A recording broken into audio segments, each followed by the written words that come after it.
Merci pour votre soutien. Désolée pour cet épisode bonus pas mal tardif. J'espère que ça en vaudra la peine.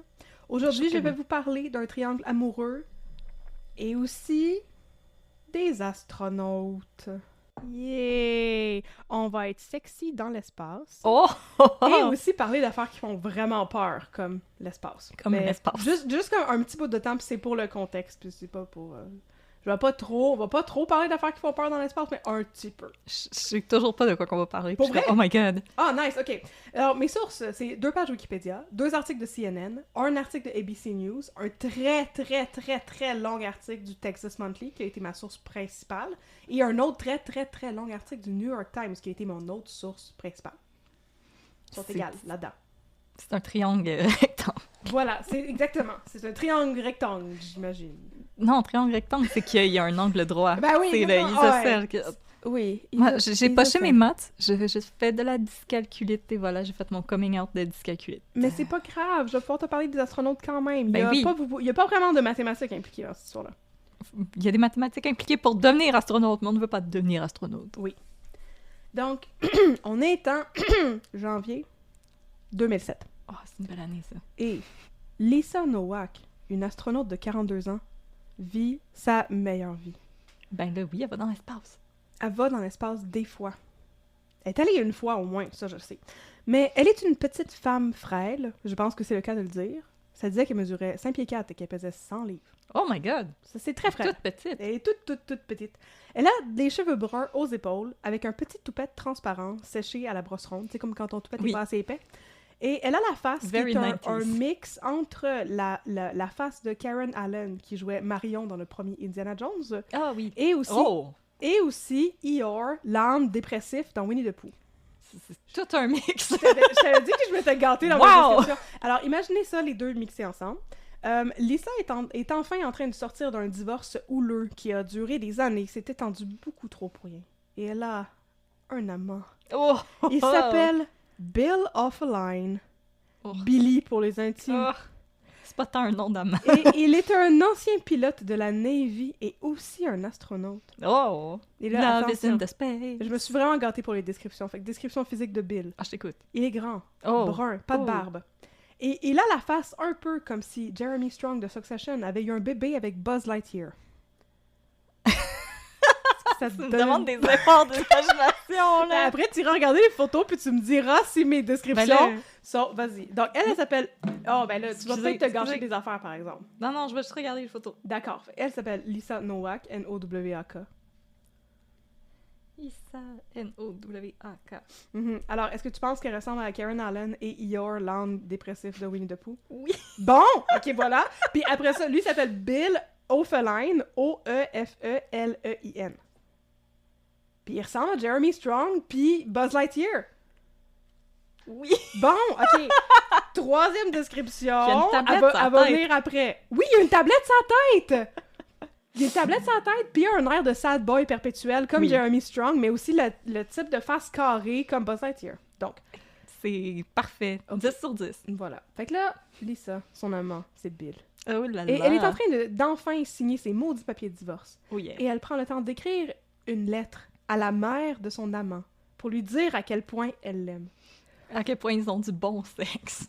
Non, mais c'est pas pour ça. C'est plus parce que en fait, elle est drette en train de se séparer de son mari et de divorcer, mais ça fait 3 ans qu'elle est avec Bill. Ouh. Alors, au début, c'était un peu houleux, tu sais, parce que lui-même n'était pas encore divorcé de sa femme. Ah, whip. Alors, Lisa écrit à sa belle-mère pour lui dire qu'il s'apprête à commencer un nouveau chapitre ensemble et pour la remercier pour tout son soutien durant les 3 dernières années. Et puis là, drette quand Lisa pensait que tout allait pour le mieux dans le meilleur des mondes, Bill la quitte. Il la quitte, drette là, pour une petite jeunesse de 30 ans. Ouh Une là là. capitaine dans la Air Force qui travaille Oh. à Cape Canaveral. Oh! Elle s'appelle... Exotique. Oh, je sais. Elle s'appelle Colleen Shipman. Oh! Et puisque je me lâche lousse dans Colleen, les homme descriptions bateau. physiques, Vas-y, mon corps est prêt. je peux vous dire que Colleen Shipman a l'air d'un mix entre Glenn Close et Daisy Duck ou Big Bird, dépendamment de ce que vous préférez. Moi, je pensais plus Big Bird, mais c'est ça. Glenn Close est un canard en cartoon. À vous! À vous, j'ai aussi raison. Ah, Elle est t'as comme toujours raison. Glenn Close dans Fatal Attraction et Big Bird ont eu un bébé. T'as toujours raison. Bon, alors maintenant, on a une belle image mentale de tous ces gens. Oui, Bon, alors, toute une brochette. quand Bill quitte Lisa, elle pense que ce n'est que temporaire. Ce n'est qu'un au revoir, Bill of offline. Offline! Il est offline. Il a juste... Exactement. Il a juste besoin d'aller voir ailleurs. C'est comme ça qu'ils sont, les hommes. Mais il va lui revenir. Ils n'ont pas passé 3 ans à se fréquenter en secret pour ça, là. Ben non. Tu sais? Mais quelques semaines plus tard, Bill annonce à Lisa que c'est sérieux avec Colleen. Ils sont devenus exclusifs. Et sur le coup... Ils sont des excuses. Fait qu'on s'entend que, genre, Bill, Ouais. Bill, il a genre 45 ans, là. Oui. Tu sais? Fait que... C'est ça, ils sont rendus C'est- exclusifs. Ouais. Moi, je pensais que c'était du lingo de couple Non. en vingtaine, là, ça. Non. Ok, bon, ben, en tout cas. C'est du lingo d'homme immature. Ben, c'est peut-être pour ça qu'il sort avec une petite jeunesse de 30 ans quand Ouais. il a Elle comme me comprend, elle me l'a 45. joué au yo-yo. Yeah! Mais bon, ok, sur le coup, quand Bill annonce ça à Lisa, c'est définitif, on n'est plus ensemble, je suis avec Colleen Shipman maintenant. Lisa, elle réagit de manière très normale et très rationnelle, parce que, tu sais, c'est une astronaute. Ok? Bon. C'est au point où Bill pense qu'elle a bien pris la nouvelle. Ah, Ça la dérange pas partout. boy, oh boy! Elle ira pas chercher mon cœur si je l'emporte ailleurs. Non, non, mais elle va faire d'autres affaires. Oh, oups. Il était tellement dans le champ. Et le Elle va lui 5, jeter des sorts. Le 5 février 2007, donc à peu près une couple de semaines, là, 3 semaines, 1 mois après leur rupture, tout le monde va pouvoir constater à quel point que Lisa, elle a pas bien pris la nouvelle, en même temps que Bill et Colleen. Oupalaï. Mais ce n'est pas juste la rupture qui affecte Lisa. Là, c'est là que je vais vous parler des affaires terribles de l'espace.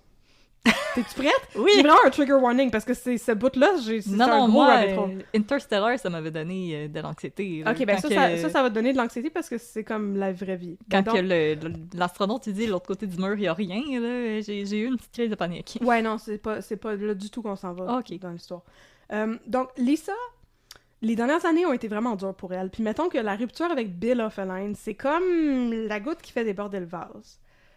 Parce que, 4 ans auparavant, en 2003, il y a eu l'accident de la navette Columbia. Oui. Ah! Alors, pour ceux et celles qui ne s'en souviennent pas, le 1er février 2003, la navette spatiale Columbia a explosé en rentrant dans l'univers, au retour de son voyage, où est-ce qu'il s'en allait justement en orbite, c'est une navette orbitale, s'en allait faire des missions dans l'espace, pis tout. Donc, c'était une navette qui en était à son 28e vol. Fait que tout allait bien avant ça. Puis en fait, tout allait bien depuis l'explosion de la navette Challenger, ça on va en reparler. Mais on a théorisé par la suite que la navette avait explosé parce qu'au décollage, il y a une portion de mousse d'isolation thermique qui s'est détachée d'une des tanks extérieurs, parce que la navette est montée sur des fusées. Oui. Bon. Fait qu'il y a une portion qui s'est détachée de la tank extérieure des fusées, puis qui a frappé le système de protection thermale de la navette. Oh. Sur le coup, la NASA, ils ont vu ça, c'est sur vidéo. Mais ils n'ont pas poussé leur enquête parce qu'ils étaient au courant de l'impact du débris, mais c'est le genre de choses qui arrivait souvent. Ça a été répertorié dans 65 des 79 décollages de navettes captés sur film, en fait. Et la plupart du temps, ça n'avait pas d'impact sur le reste du vol. Fait qu'ils étaient comme, OK, on va pas enquêter plus que ça. Puis en plus, ils se sont dit que, de toute façon, même s'ils regardaient ça puis ils étaient comme, ouais, non, c'est vraiment critique, il y a personne dans l'équipage qui était capable d'aller réparer ça. Fait que s'il aurait juste été condamné, comme on sait, Ouais, mais ils Mais l'ont on peut été... rien faire. Ben oui. ouais, mais il Tu leur sais? aurait dit, désolé. Mais moi, je pense qu'il c'était bien de pas leur dire. Ouais. Parce que quand la navette explose, tu t'en rends pas compte trop longtemps que tu vas mourir. C'est ça le bon côté de l'affaire. Au moins. OK, on va s'entendre là-dessus. Mais donc, en pénétrant dans l'atmosphère, le système de protection thermale il a fait défaut. Puis les gaz atmosphériques très chauds ont pénétré le bouclier thermique de la navette. Fait que ça fait monter la température dans la navette. La navette a pénétré l'atmosphère à un point qui est nommé Entry Interface, qui est l'endroit où est-ce que les navettes rentrent d'habitude. Mhm. Puis après ça, ils s'en vont au Texas, parce que des fois, ils s'en vont à Fort Worth, ou ils s'en vont à Fort Canaveral. Bon. Fait que c'était comme ça sa destination, tu sais. Puis 4 minutes et demie plus tard, les senseurs de l'aile gauche ont commencé à enregistrer une pression anormale sur l'aile, Par contre, la pression était enregistrée de manière locale, puis les astronautes, ils n'avaient pas accès à cette information-là quand c'était en train de passer. C'est comme par la suite que, ouais, la à boîte partir noire. du... Oui, exactement. Qu'ils ont réussi à comme retracer ça. Fait que la navette a commencé à tourner vers la gauche parce que l'aile gauche était comme abîmée. Ouais. Fait qu'ils ont commencé à faire une rotation. Mais ça a alerté personne, parce que je veux dire, dans la navette, ils s'en rendent pas nécessairement compte, tu sais. Puis, au poste de commande de la NASA, il y a personne qui a été alerté non plus. À 8h53, la navette, elle voyageait à Mach 23, OK? Mach 10, c'est 12 000 km/h. Fait que Mach 23, c'est comme 2 fois et demi ça. C'est beaucoup. C'est beaucoup, beaucoup de kilomètres-heure. Fait que mettons à peu près 30, 32 000 pardon, c'est... Oh my god, j'ai comme un gros blanc. Un gros blanc sur mes vitesses de Ça va navette. très vite. Oh my god, mon père, il serait pas fier. Extrêmement vite. C'est pas ça. C'est une affaire comme genre 12 000 mètres secondes. Une affaire la même. C'est beaucoup. En tout cas, c'est beaucoup, beaucoup, très, très, très, très vite. Puis, il était en train de... Ouais, je connais les mots de l'astronomie. Oui. En haut de la côte de la Californie, à une altitude de 70 km de hauteur. Ouais. Et la température de l'aile gauche est estimée à 1500 degrés Celsius déjà. Ouh Fait là que là, il y a là. des débris qui ont commencé à se détacher de la navette, ce qui était apparemment discernable à vue d'œil parce que quand t'étais à terre, tu voyais des flashs dans le ciel. Oh. Oui. Par contre, l'équipage de la navette, il n'était pas non plus au courant de ça. Parce que, tu sais, l'aile de la navette est en arrière de la cabine où est-ce que les Ouais. astronautes se trouvent, qui est à l'avant. Bon.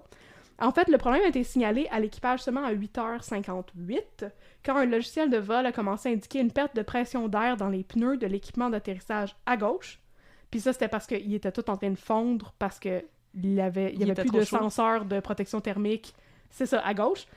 1 minute plus tard, le contact avec le poste de commande de mission, fait qu'avec la NASA, est coupé. L'équipage perd contrôle de la navette, qui prend de la vitesse et voyage désormais à plus de Mach 15.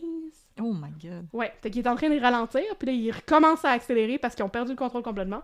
Le contrôle de la navette passe du pilote automatique au pilote manuel à 9h03 centièmes, ce qui indique qu'il y avait encore des membres de l'équipage qui étaient vivants à ce moment-là. Mais par contre, à 9h35 centièmes, le compartiment de l'équipage est frappé, comme il se déloge, puis il frappe contre l'intérieur du fuselage, ce qui crée la dépressurisation.